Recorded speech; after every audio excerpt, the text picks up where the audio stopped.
ঘরে মাত্র 1 কাপ আটা থাকলেই বিকেলে চায়ের সাথে মুচমুচে আর রসালো এই নাস্তাগুলো খুব সহজেই তৈরি করে নিতে পারেন। আসসালামু আলাইকুম everyone, welcome back to my channel. এখন আমি আপনাদের সাথে শেয়ার করব মাত্র 1 কাপ আটা দিয়ে অসম্ভব মজাদার একটি নাস্তার রেসিপি। এই নাস্তা তৈরি করা যেমন সহজ, খেতেও হয় অনেক বেশি মজার, আর একবার তৈরি করে মাস জুড়ে সংরক্ষণ করে রেখেও খাওয়া যায়। কিভাবে তৈরি করলে অনেক দিন পর্যন্ত সংরক্ষণ করে রাখা যাবে আর অনেক বেশি ক্রিস্পি হবে, সব কিছু আপনাদের সাথে ডিটেলসে শেয়ার করব।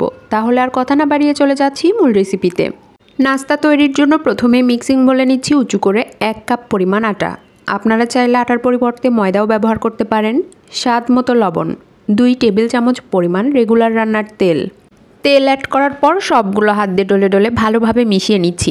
এই পর্যায়ে মেশানো যত ভালো হবে নাস্তাগুলো খেতে ঠিক ততটাই খাস্তা হবে।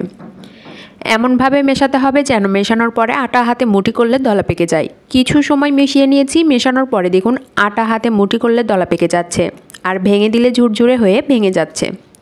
আটা একদম পারফেক্টভাবে মেশানো হয়ে গেছে। এবার এর সাথে অল্প অল্প করে কুসুম গরম পানি অ্যাড করে ভালোভাবে মিশিয়ে সফট ডো তৈরি করে নিচ্ছি। পানি পুরোটা একবারে অ্যাড করা যাবে না, তাহলে ডো একেবারেই নরম হয়ে যেতে পারে। অল্প অল্প করে পানি অ্যাড করছি আর ভালোভাবে মিশিয়ে নিচ্ছি। এই ডো তৈরি করতে আমি ঠিক কতটুকু পানি ব্যবহার করছি সেটা আপনাদের বলছি না, ডোর কনসিস্টেন্সি দেখে আপনাদের বুঝে নিতে হবে। তবে এই ডো একেবারে নরম হবে না, অনেকটা টাইট ফিট করেই তৈরি করে নিচ্ছি। সব কিছু ভালোভাবে মিশিয়ে পারফেক্ট ডো তৈরি করে নিয়েছি। ডোর কনসিস্টেন্সি ঠিক কেমন হয়েছে সেটা আপনাদের দেখে বুঝে নিতে হবে। এবার একটা ঢাকনা দিয়ে ঢেকে রেস্টে রেখে দিচ্ছি 10 মিনিটের জন্য। আর এর ফাঁকে চিনি শিরা তৈরি করে নেব। এর জন্য চুলায় একটি প্যান বসিয়েছি, প্যানে দিচ্ছি 1 বাটি পরিমাণে চিনি। যেই বাটিতে মেপে চিনি দিয়েছি সেই বাটিতেই মেপে অর্ধেক পরিমাণে দিচ্ছি পানি। এবার সুন্দর একটা ফ্লেভারের জন্য এর সাথে অ্যাড করছি 2টি এলাচ। এলাচের মাথা থেতো করে দিয়েছি, এতে করে সুন্দর একটা ফ্লেভার আসবে। এখন সবগুলো ভালোভাবে নেড়েচেড়ে মিশিয়ে নিচ্ছি আর ওয়েট করছি বলক আসা পর্যন্ত। এই শিরা চাল করে ঘন করার কোনো দরকার নেই। চিনি গলে শিরা ফুটতে শুরু করলেই নামিয়ে নিব। শিরা ফুটতে শুরু করেছে, নামিয়ে সাইডে রেখে দিচ্ছি। এবার আগে থেকে রেডি করে রাখা ডো 10 মিনিট পরে দেখুন আগের তুলনায় আরও কিছুটা সফট হয়েছে। ডো আবারও ভালোভাবে মথে নিচ্ছি। মথে নেওয়া হয়ে গেছে। এবার ডো 5টা ভাগে লেচি কেটে নিচ্ছি।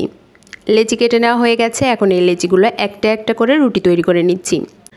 লেচির উপরে কর্নফ্লাওয়ার ছড়িয়ে দিচ্ছি। অবশ্যই চেষ্টা করবেন কর্নফ্লাওয়ার দিয়ে রুটিগুলো তৈরি করে নিতে, এতে করে নাস্তাগুলো অনেক বেশি ক্রিস্পি হবে। এই রুটি একেবারে মোটা হবে না, অনেকটা পাতলা করেই তৈরি করে নিচ্ছি। রুটির পুরুত্ব ঠিক কেমন হয়েছে আমি আপনাদের দেখিয়ে দিচ্ছি। দেখুন ঠিক এরকম পুরুত্বের করে 5টা রুটি আমি তৈরি করে নিয়েছি। এবার ছোট একটা বাটিতে পরিমাণ মতো রান্নার সাদা তেল নিয়েছি। এখন একটা ব্রাশের সাহায্যে রুটির উপরে তেল ব্রাশ করে দিব।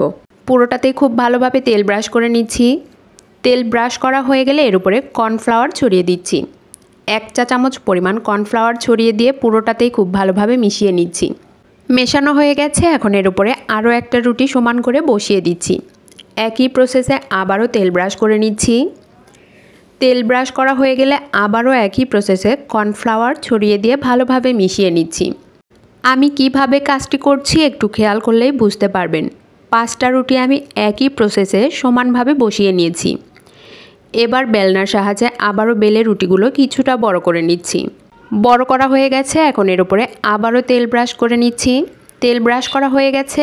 আবারও এর উপরে কর্নফ্লাওয়ার ছড়িয়ে দিয়ে ভালোভাবে মিশিয়ে নিচ্ছি। এবার রুটির এক পাশ থেকে তুলে এইভাবে মুড়িয়ে নিচ্ছি। মোড়ানো অংশের উপরে তেল ব্রাশ করে আবারও কর্নফ্লাওয়ার দিয়ে ভালোভাবে মিশিয়ে নিচ্ছি।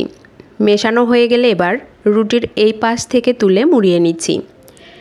একই প্রসেসে আবারও তেল ব্রাশ করে কর্নফ্লাওয়ার ছড়িয়ে দিয়ে ভালোভাবে মিশিয়ে নিচ্ছি।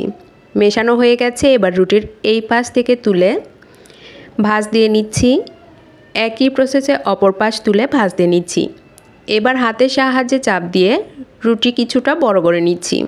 বড় করা হয়ে গেছে। এবার একটা বেলনার সাহায্যে বেলে বড় সাইজের একটা রুটি তৈরি করে নিচ্ছি। এই রুটি কিন্তু অনেকটা বড় করেই তৈরি করে নিতে হবে। রুটি তৈরি করা হয়ে গেছে। এর পুরুত্ব ঠিক কেমন হয়েছে আমি আপনাদের দেখিয়ে দিচ্ছি। দেখুন ঠিক এরকম পুরুত্বের করে রুটি তৈরি করে নিয়েছি। এবার একটা ছুরির সাহায্যে প্রথমে লম্বা দিকে এইভাবে কেটে নিচ্ছি। লম্বা করে কাটা হয়ে গেলে এবার এই দিকে একই প্রসেসে কেটে নিচ্ছি। আমি একেবারে বড় বড় সাইজের করে কেটে নিয়েছি। এর মাঝখান দিয়ে আবারও কেটে নিচ্ছি। কেটে একটা নাস্তা তৈরি করে দেখিয়ে দিচ্ছি।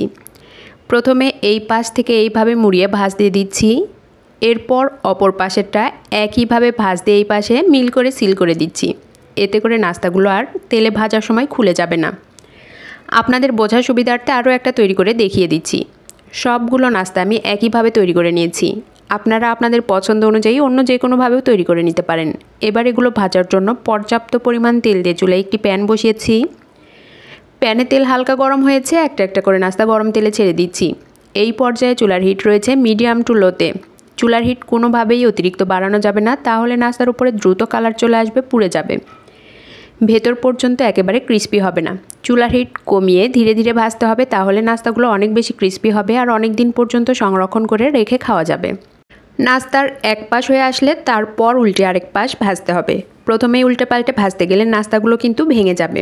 বারবার নেড়েচেড়ে উল্টে পাল্টে ভাজতে ভাজতে দেখুন নাস্তার উপরে অনেক সুন্দর কালার চলে এসেছে। নাস্তাগুলো ভাজা হয়ে গেছে। এবার একটা স্ট্রেনারের সাহায্যে সবগুলো নাস্তা তুলে নিচ্ছি।